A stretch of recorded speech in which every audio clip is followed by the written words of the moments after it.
السلام عليكم ورحمة الله وبركاته. اهلا بيكم يا حبايب قلبي معايا في فيديو جديد. النهاردة هنعمل ملوخية بالطماطم. زي ما انتوا شايفين كده قوامها مختلف شوية عن الملوخية الخضراء.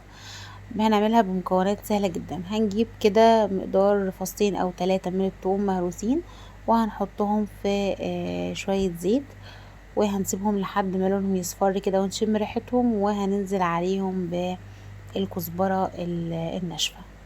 تمام. وفي التوقيت ده انا بكون بضرب بقى الطماطم في الخلاط.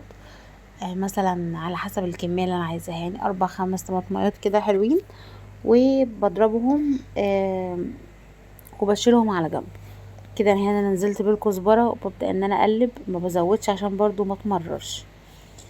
وبعد ما بخلص كده تمام، ببدا ان انا اضيف بقى الصلصه بتاعتي او الطماطم اللي انا ضرباها في الخلاط، وببدأ ان انا بسيبها تتسبك بس مع الملوخية. يعني هي بتتسبك مع الملوخية. بقلب كده، بديها تقلبتين، بحط ملح وفلفل اسود. تمام. انا هنا زودت فلفل اسود تاني يعني غير اللي ظهر في الفيديو ده عشان كان قليل شوية. وببدأ بقى ان انا اضيف الملوخية معايا. هي كانت لسه طالعه من الفريزر، فكانت جامده شويه، فبحطها كده واسيبها براحتها بقى تتسبك زي ما احنا عايزين. بحط الكميه اللي احنا عايزينها، حابينها تبقى بصلصه قوي ما بنزودش، حابين نحط الملوخيه اكتر بنزود، دي بقى حسب يعني حسب رغبتنا وحسب اختيارنا. انا هنا كنت عايزاها يعني وسط، مش كده قوي ومش كده قوي. وبعد كده بقى ببقى عامله الطشه بتاعتي على جنب، برضو التومه والكزبره نفس اللي عملته في الاول بعمله في مقلايه، وبنزل عليه بقى ايه بالطشه.